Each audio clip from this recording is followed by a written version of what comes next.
Ayan, pupunta naman tayo doon kay Ate Emily para ibigay yung pinabibigay ni Sir Ruel sa kanya. So yung may asawang na stroke, so pupuntahan na ho natin siya. So yun, tinawag lang ng anak ni Nanay Emily. Tinawag lang ng anak. Ang gulo, no? Yung anak ni Nanay Emily, tinawag lang siya. Dahil, ewan kung saan nagpunta si Nanay Emily. At ayun, sinundo nung kanyang anak. Hinihintay lang natin. Okay, so yan na si Nanay Emily. Magandang umaga, ate. Sige po, tayo pasok. Umaga rin po. Umaga po kasi akong malis. Oo nga po. Matigil pa po. Ayan na si ate. Saan kayo galing, te? Nag-dishwasher po ako dito sa kainan po. Mabuti. At least kahit pa paano may trabaho kayo. Kahit ano. So yun yung tatay, asawa ni Nanay Emily. Estorbo na rin yan. Kilala nila ba? May trabaho siya. Armelin. Emily kasi yung nakalagay sa ano. So si Nanay Emily, siya po yung pangatlong pamilya na bibigyan ng financial assistance ni Sir Ruel para sa kanyang asawa, si tatay, na stroke nga po. At ayun, dito na lang siya sa bahay. Ipasok po kayo. Okay lang. So ayun, nandito tayo kay Nanay Emily sa bahay po nila, doon sa na-stroke nga ho na kanyang asawa. So ito po yung kanyang asawa. Si Nanay Emily naman, tinawag nung kanyang anak kasi ay sa sideline po pa. Nagtatrabaho si Nanay Emily extra doon sa car wash. Ano po, kantin po. Na kantin. Maliit Kantin. Oo, nag-ano kayo doon. Nagugas-ugas po ng platong patanghali po. Pagka wala naman po. Sa umaga po malakas yung mga papasok sa trabaho. So yun, na-istorbo natin si Nanay dahil nga gawaga. Parang tumakbo ata kayo na hinihingal pa kayo. Yun na. Buti malapit lang din ho dito sa ano. So yun kaya kami nandito, ibibigay ho namin yung pinabibigay ni Sir Ruel po sa inyo para nga ho sa panggamot ni tatay. At the same time, bahala na ho kayo kung ano po yung mapagkakasyaw ninyo doon sa pinabibigay ni Sir Ruel. So may pinabibigay si Sir Ruel na 1.5 para po sa inyo. Ha? So ito, yun, Nay.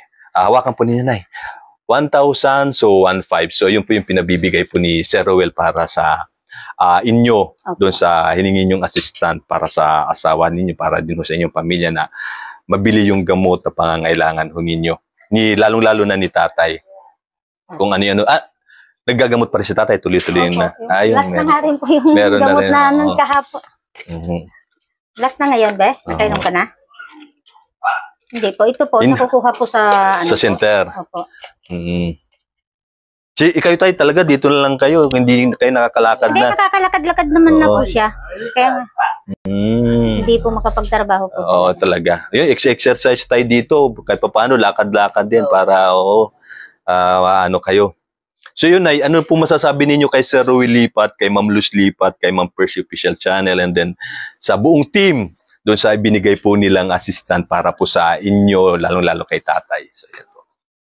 Ako po nagpapasalamat po sa hinatid niyo pong tulong po sa amin para po sa pambili po ng ibang pangangailangan na gamot ng aking asawa po kasi yung iba po hindi po namin talaga nabibili.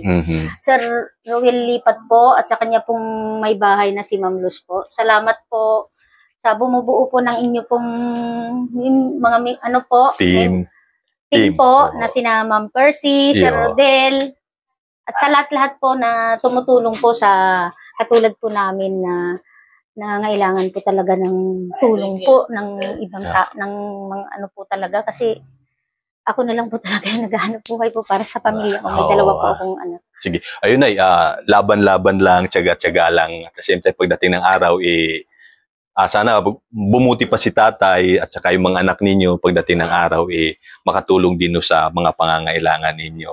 No?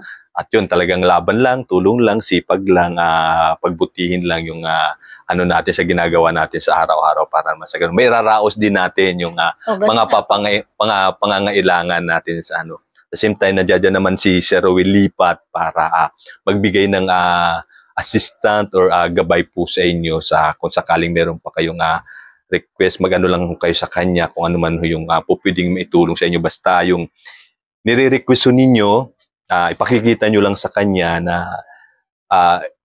binili nyo para doon sa hiniling ho ninyo. Kung sinabi nyo, bibili ng gamot ni tatay, pagkain ninyo, so papakita lang. Kung may video kayo na, bibidyohan nyo lang kahit mga 1 minuto, tapos pasend nyo na lang sa akin o kay nanay. Sabihin nyo kay nanay Rosalie. Sa kanya na lang po natin. Oo, tapos ipapasa po. Oo, pasa na lang sa akin na ito, napabili na ninyo yung gamot o pagkain na sinabi nyo doon sa request ninyo, kasi para makita lang ni Sir Ruel na talaga yung hiningi ninyo sa kanya, yung na-request ninyo sa kanya, pinuntahon ninyo o binilihon nyo talaga doon sa hiniling po ninyo. So, ganun. Okay, nice. So, yun, maraming salamat po sa tiwala po ninyo, tay. Maraming salamat sa tiwala. Laban-laban lang, exercise lang para makarecover tayo, para na sa ganun, gumanda pa rin yung kalusugan natin kasi importante. At the same time, nagkakaedad tayo, medyo limit na rin yung ano natin. At yun, yung sa pagkain. Medyo alalay na. Lalo yung kanin, kasi kanin, mataas magpaano yun. Dapat kung may mga gulay-gulay, mga kangkong-kangkong, talbos-talbos, mas healthy yun kasi mas sa fiber yun. Huwag na tayong masyadong pa dun sa mga magpaano sa dugo. Kasi ako din ay herbal din ako tay. Ako alam niyo yung serpentina. Ay, yun. Kasi sakit din ng tiyan. Tsaka pambababa din ng dugo yun. Diarrhea. Maganda ho yun sa sipon. Umiinom din ako yun. Iniinom ko lagi yung serpentina na yun. Mainam din. Papaano kayo, te? Papacheck up nyo si tatay? Bukas na po siguro. At least, kayo. Sa bagay, pwede na rin po ngayong tanghali. Kasi, kayo po, kung ano pong mas the best para kay tatay. Hindi kami nakakapunta pagpa-check up para kay tatay. Meron na kayong okay, si Sir Ruel. Kaya, sige, te. Yun po, video lang kayo, te, sa yung nanay mo na. Nagpunta kayong tawag dito. Sa rural, papasama na lang po natin sa anak namin. Video, para may video lang na nagpunta na kayo dahil sa binigay ni Sir Ruel. At the same time, siguro, kung ano pa yung assistant na ninyo, akyat lang kay Sir Ruel para magsabi kung ano pa yung pwede yung hinging assistant para sa asawa ko ninyo. Mas the best kasi nakikita ni Sir Ruel yung pera napunta ho doon sa nirequest ninyo. Katulad niya, mainam po yan dahil meron na kayo pamasahe. May papacheck up po ninyo. Okay lang yun, problema po yun. So yun po yung isa. Okay na, sige, thank you. Salamat po sa inyo. Salamat din po.